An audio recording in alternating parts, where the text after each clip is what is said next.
Hi, it's Fias Tarot. Hello Virgo placements. This is your end of the month love reading. Okay, so yes, syempre, before tayo mag-start, kung hindi ka pa nakakapag-subscribe, please do subscribe and hit the notification bell para lagi po tayo maging updated sa mga mangyayari pa lang, okay?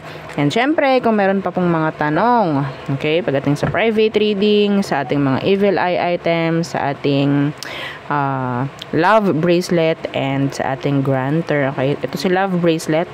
Ito yung granter natin na necklace. Okay? So, message lang po, ha? Okay? So, yeah. Okay. Let's start the reading, Virgo.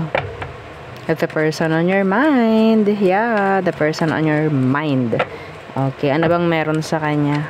Shuffle lang natin. Nang kauntian pa. Oo. Virgo. Okay. The person on Virgo's mind. Anong meron dyan? At the moon. Pwedeng Pisces.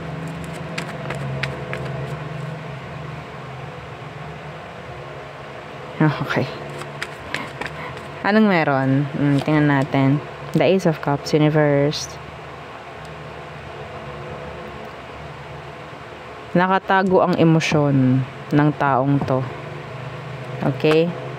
Nakatago ang emosyon ng taong to sa'yo, Virgo. Or maybe you are. Okay? Ikaw yung sabi nating emosyon mo is nakatago for this person. Pwedeng vice versa kasi. Okay? Some of you talagang may pag-i-stock dito, ha? Okay? Someone's attracted or talagang nandoon yung emosyon pero hindi sinasabi, hindi ino-open.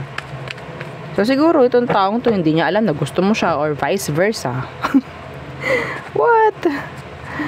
Yeah. Let's see, is this past or new? So kung malaman kung past or new itong taong to. Upright, new, past, reversed. Okay? Okay, it's a past person. Oo. Yeah, the Three of Pentacles Universe. Some of you may nangyaring hindi pagkakasundo. Okay? Sa past ng taong to. Yeah. If this is a past person, itong taong to gusto niya ng another chance with you, I think. Pero hindi nila ginagawang vulnerable yung sarili nila or yung emosyon nila for you. Okay? May chance kasi na pwedeng nagloko sa'yo to eh. Nagloko, parang, yun nga, some of you specifically, nagka-third party tong taong to. Parang ganyan. Or talagang hindi lang naging okay sa past. Kasi dito si Three of Pentacles na naka-reverse. Okay, there's no good cooperation na nangyari. Oo. Tingnan natin. Okay. Ano bang situation nyo ngayon na itong taong to? Okay, Justice.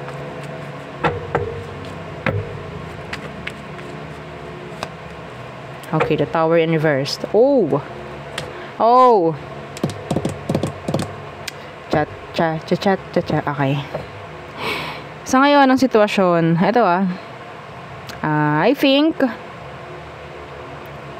tinatago ng taong to yung feelings niya for you dahil isa sa inyo is merong kakonect. Situation ngayon, trying to avoid you, maybe, dahil yun ang dapat. Dahil yun ang dapat, dahil yun ang tama. Okay? Pisces, Earth, Libra, Scorpio. Okay. Let's see. What is their true feelings? Okay? Tingnan natin. Yeah, meron Pero yun nga, hindi na available or maybe talagang tinatago na lang. Pero check natin. Ano yung totoong emosyon nito for you, Virgo? Excuse me. And the Page of Cups in reversed. So, hindi na nga nag-express, no? Why the Page of Cups in reversed? Oh, the Two of Swords. In reversed. So, this is a decision. Yeah, I think some of you, itong taong to is still, meron pa rin something. Okay, may emosyon pa rin. Sa totoo lang, they feel stuck, some of them. Okay, emosyon nila for you is, tinatry nilang labanan. Okay, tinatry nilang ibaling na lang, no, sa tama, kung anong dapat. Parang ganyan eh, no? So, kung mahal ka nito, kung may feelings pa sa'yo, doon na lang muna ako sa kung anong dapat at sa kung anong tama. Parang ganyan. Okay? Okay. Let's see. What is their next action towards you, Virgo? The Fool.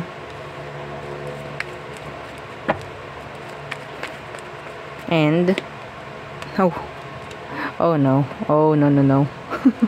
The Eight of Swords in reverse.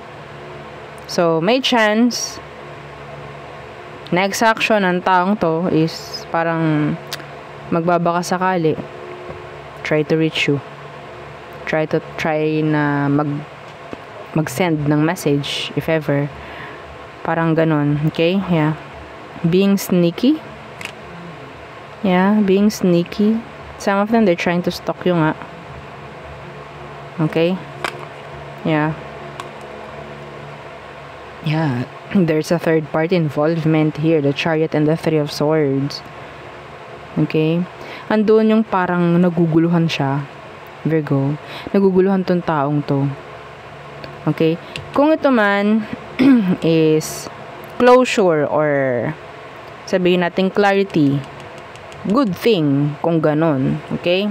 Yeah. Kasi ang nakuha ko is energy ng freedom. Parang ganyan. Or clarity or something like they will send you, sabihin nating last message. Mga ganon. If ever. Okay? So, if you're waiting for this person na mag-desisyon, yeah, may chance na makakuha kayo ng sagot from them. Okay? Yeah. Kasi meron ditong hindi pwede. Yeah. Anong ang advice / outcome for you, Virgo? Yeah, the Ace of Wands in reverse. Oh, a false start. Yeah. Why? Why the Ace of Wands in reverse? Yeah, the World. This is ending. Yeah, this is ending. Mahirap nga. Mahirap man. Pero kailangan. Parang ganon. Okay? Yeah, the Sun in reverse. Mahirap, malungkot, hindi maganda, hindi masaya. Pero kailangan eh. Kailangan. Hindi naman siguro gagawin ng person mo to kung hindi rin naman siya nag-iisip. Okay? So, yeah, I think ginagawa lang ng taong to kung ano yung dapat at kung ano ang tama. Sa totoo lang, merong emosyon sa'yo itong person mo, pero doon lang siya sa kailangan gawin at sa tamang gawin. Tamang desisyon, parang ganyan. Okay? So, for me, hindi lang naman siya yung, this is not pagiging makasarili. Yeah. Kasi gusto rin ng taong to na maging okay ka eh. Makaalis ka rin sa hindi dapat, sa hindi magandang sitwasyon. Okay, so, yes, may concern sa'yo tong taong to, Virgo. May concern sa'yo, and yeah, hindi ka nito para ilagay sa sitwasyong hindi tama. Okay? So, there. Some of you, you'll get clarity or closure from this person. Yeah. Yeah. Okay. So, let's see. All signs Aries through Pisces. Okay. Aries, they're being sneaky. They're hiding. Okay? Some of them, they're lying. Being secretive. Okay? So, yeah. Pasensya na. Taurus, they want to get your attention. Gemini, hindi sila available emotionally. Cancer, Some of you, there's an on and off with this Cancerian. A false start, pwede rin. Okay? Some of you, may chance dito ng makeup sex. Okay? Leo, they want to express their emotions. Yeah. Virgo, I think they're cutting you off. Okay? They want a new beginning or maybe they want a new start. Para sa kanila. Parang ganyan. Okay? This is endings. Libra. So, si Libra, pakaramdam niya, hindi ito mag-workout. Parang ganyan. Scorpio. So, napapagod, nahihirapan si Scorpio. Parang burden na. Ganun ang naramdaman niya. Sagittarius, they want to heal things. They want to, sabihin nating, some of them, they're praying for you. Parang ganyan. Healing the situation. Capricorn, they're sad. Yeah, they're sad. They want your attention. Feeling niya, ini-ignore mo siya or whatsoever. Okay. Aquarius, some of you, there's a third party involved. Okay. Their back is turned. Pisces, okay, they're not open pagdating sa emosyon nila sa'yo. They're thinking of you. Yeah, actually, they're thinking of you pero they're not available emotionally. Yes. Okay, so there, yun ang ating reading for you, Virgo placement. Again, yeah, don't forget to like, share, and subscribe, and follow our FB page. Thank you. Bye.